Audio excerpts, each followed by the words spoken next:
तो आइए अब हम चलते हैं आगे और देखना स्टार्ट करते हैं ऊपर में। ठीक है, ये ऊपर में मैं इसलिए बता रहा हूँ, मैंने पर में तो काफ़ी आपको बता चुका होगा, ठीक है, स्टार्टिंग पीरियड में।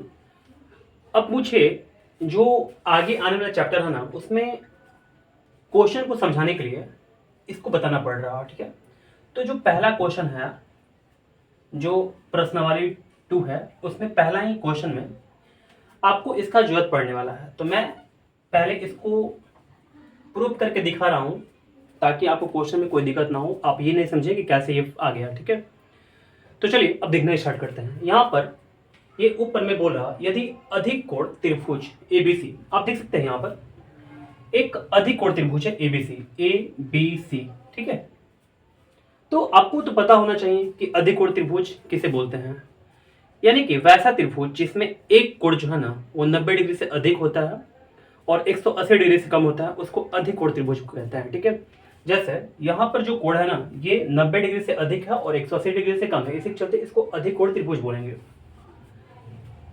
यहाँ बोला एबीसी का कोण बी अधिक कोण है। आपको मैंने बताया अभी एडी सीबी के बढ़ाए हुए भाग पर लंब हो, यानी कि एडी जो है ना सीबी को अगर बढ़ाते हैं आगे, तो एडी जो है सीबी के बढ़ाए हुए भाग पर लंब है, यानी कि यहाँ पर 90 डिग्री होगा। ठीक है, तो आपको प्रूव करके ये दिखाना है कि एसी का स्क्वायर, यानी कि ये वाला स्क्वायर एसी का स्क्वायर बराबर एबी का स्क्वायर। एबी कहाँ पर है, तो ये एबी है, एबी का स्क्वायर प्लस बीसी का स्क्वायर, ये बीसी का स्क्वायर है, plus 2bc into BD, 2bc into क्या हो जाएगा बीडी। ठीक है, हमको ये प्रूफ करके दिखाना है। तो देखिए, सबसे पहले अगर हमको जो भी कुछ साबित करके दिखाना होता है, तो पहले लिखते हैं दिया हुआ है, इसके बाद साबित करना है, इसके बाद प्रमाण। तो जो जो हमको दिया हुआ उसको पहले लिख देंगे हम। जैसे हमारे पास दिया होता अधिक कोण त्रिभुज एबीसी का कोण बी अधिक कोण है, अधिक कोण हो के जगह पर आप है लिख देंगे तो अच्छा होगा। ठीक है, तो है एडी सीबी के बढ़ाए हुए भाग पर लंब है। ठीक है, इतना बात हमको दिया होता, मैंने यहाँ पर लिख दिया। साबित करना है एसी का स्क्वायर इक्वल टू एबी का स्क्वायर प्लस बीसी का square plus 2bc into BD.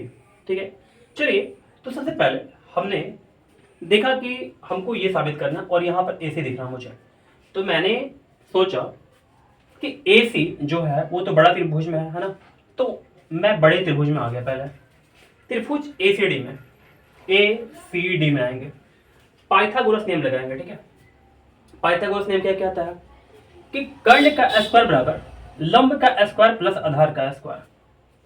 तो AC का स्क्वायर इक्वल टू क्या हो गया, यानी कि AD का स्क्वायर प्लस क्या हो जाएगा CD का स्क्वायर। ठीक है, इतना तक समझ में आ गया। अब चलते हैं आगे। जो हमको प्रूफ करना था, इसमें एसी तो दिखा, एसी दिखा, यहाँ पर एडी, एडी है क्या इसमें, एडी नहीं दिख रहा। सीडी दिखा क्या, सीडी इसमें नहीं दिख रहा। ठीक है, सीडी का स्क्वायर नहीं दिख रहा। तो हम क्या करेंगे, हम इस दोनों को कैसे भी करके हटाने की कोशिश करेंगे। ठीक है, तो देखिए यहाँ पर सीडी जो है ना, सीडी को अगर देखते हैं इस फिगर में सीडी, तो बीसी को और बीडी को ऐड करते हैं तो सीडी मिल जाता है। सीडी इक्वल टू क्या, यानी कि बीसी और बीडी दोनों को जोड़िएगा तो आपको मिल जाएगा। और इसमें हमको बीसी तो दिख रहा और साथ साथ यहाँ पर बीडी भी दिख रहा, तो मुझे ऐसे ही करना चाहिए, यानी कि सीडी को चेंज करना चाहिए, किससे, बीसी प्लस बीडी कर देना चाहिए। ठीक है, तो हमने लिख दिया एसी का स्क्वायर इक्वल टू एडी को हम लोग कुछ नहीं लिख सकते हैं। देखिए एडी को ऐसे ही छोड़ दिए, एडी का square plus BC plus BD का होल स्क्वायर कर देंगे। ठीक है, अब देखिए एसी का स्क्वायर इक्वल टू एडी का square plus A plus B का होल स्क्वायर क्या होता है, A square plus B square plus 2ab। ठीक है, तो यहां पर इसका स्क्वायर कर दिए प्लस इसका स्क्वायर कर दिए प्लस 2 इंटू ए इंटू, यानी कि ए की जगह हमारा बीसी है और इंटू क्या हो जाएगा बीडी हो जाएगा। ये समीकरण पहला होगा। ठीक है, अब देखिए इतना तक मैंने कर दिया, इसके बाद हम लोग कुछ इसमें नहीं कर सकते और भी। तो अब हम आते हैं त्रिभुज एबीडी में। एबीडी हमारा कहां पर है, एबीडी छोटा वाला त्रिभुज। ठीक है, इस त्रिभुज में आकर के हम पाइथागोरस नियम लगाते हैं। पाइथागोरस नियम से, पाइथागोरस नियम क्या कहता है कि कर्ण का स्क्वायर यानी कि AB का स्क्वायर बराबर लंब का स्क्वायर यानी कि AD का स्क्वायर प्लस आधार का स्क्वायर यानी कि BD का स्क्वायर। AB का स्क्वायर इक्वल टू AD का स्क्वायर प्लस BD का स्क्वायर हो जाएगा हमारे पास। तो ए बी का square equal to A D का स्क्वायर प्लस बी डी का स्क्वायर, ये समीकरण दूसरा हुआ। ठीक है, तो अगर आप ध्यान दीजिएगा, ये मैंने समीकरण पहला दिया था, समीकरण ये दूसरा हो गया। मैंने एक उपाय सोचा था कि भाई मुझे इसमें क्या क्या दिख रहा था, देखिए ए डी स्क्वायर, इसमें ए डी स्क्वायर मुझे नहीं दिखा कहीं पे, बी सी स्क्वायर तो दिखा, बी डी स्क्वायर इसमें नहीं दिखा। ठीक है, जो मुझे साबित करना है, 2 into B D, B C into B D आ चुका है मेरा, ये वाला आ चुका मेरा, ये वाला तो आ चुका, साथ साथ ये वाला आ चुका। अभी मुझे ये वाला ए बी स्क्वायर लाना है, तो मैं क्या करूंगा, कैसे भी करके BC को छोड़ दूंगा और इसको छोड़ दूंगा, लेकिन इसको हटाने का काम करेंगे। ठीक है, तो देखिए AD का स्क्वायर प्लस BD का स्क्वायर यहाँ पर आ चुका है, और ये किसके इक्वल है, ये इसके इक्वल है। समीकरण दूसरा हमारे पास यहाँ पर है। तो समीकरण 1 में समीकरण 2 का मान रखने पर, समीकरण 1 तथा समीकरण 2 से देखिए तो हम क्या करेंगे, AC का स्क्वायर कर लेंगे इक्वल टू AD का स्क्वायर प्लस BD का स्क्वायर इक्वल टू क्या हमारे पास दिया हुआ, AB का स्क्वायर, मैंने लिख लिया यहाँ पर AB का स्क्वायर प्लस BC का स्क्वायर यहाँ पर लिख लिया, प्लस यहाँ प्लस है 2BC into BD, 2BC into BD, और मुझे यही प्रूफ करके लाना है, साबित करके लाना है। देख सकते हैं यहाँ पर AC का स्क्वायर इक्वल टू AB का स्क्वायर प्लस BC का square plus BC into BD।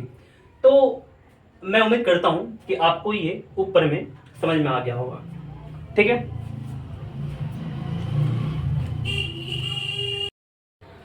तो आइए अब हम देखना स्टार्ट करते हैं आगे का एक और ऊपर में। ठीक है, ये भी पहला क्वेश्चन जो है ना हमारा,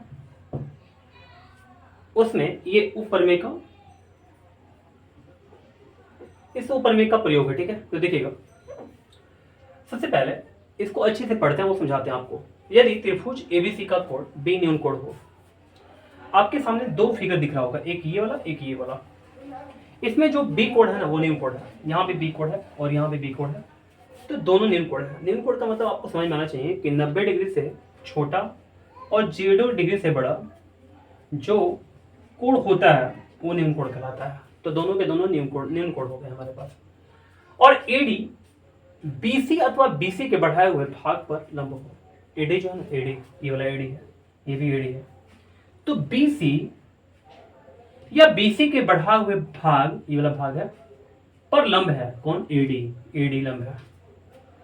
तो AC का स्क्वायर इक्वल टू AB का स्क्वायर प्लस BC का square minus 2BC into BD, हमको ये साबित करके दिखाना है।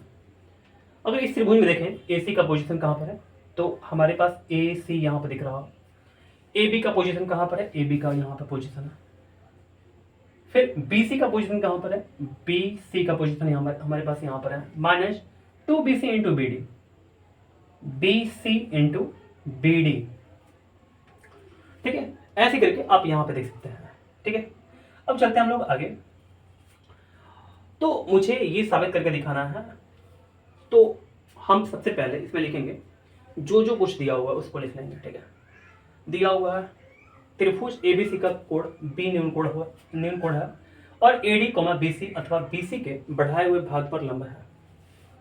सिद्ध करना है कि AC का स्क्वायर इक्वल टू AB का स्क्वायर प्लस BC का square minus 2BC into BD।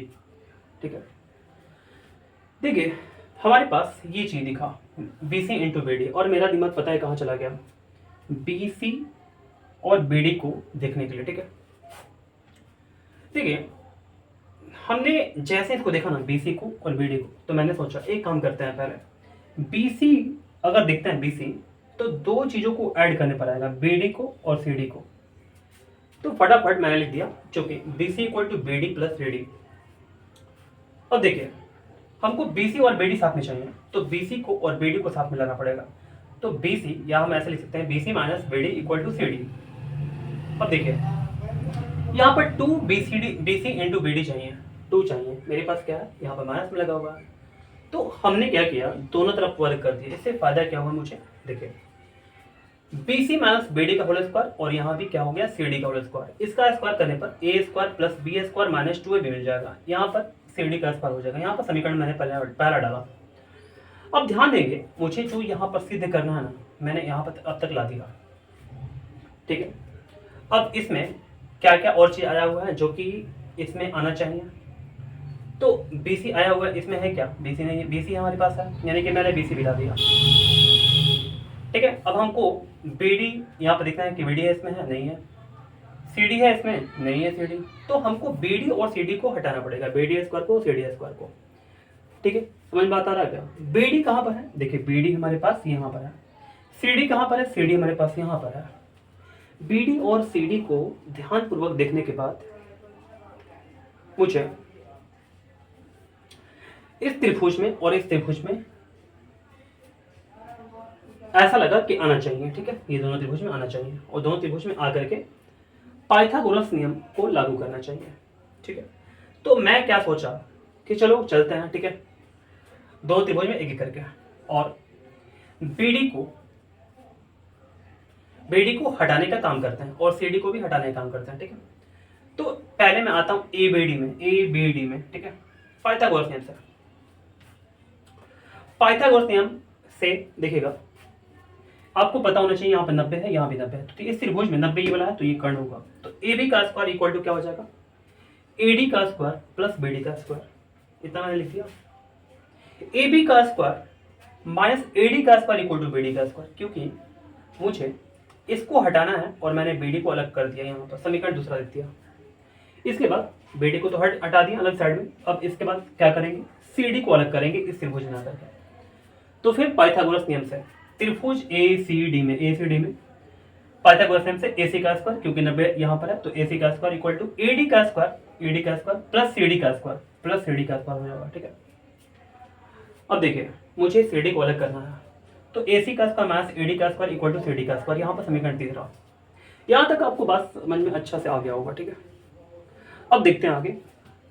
देखिएगा मैंने यहाँ पर क्या लिखा, समीकरण 2 और समीकरण 3 से, ये समीकरण 2 है ना हमारे पास और समीकरण हमारे पास 3 ये वाला है, इस दोनों समीकरण से तो लाइट जा चुका है।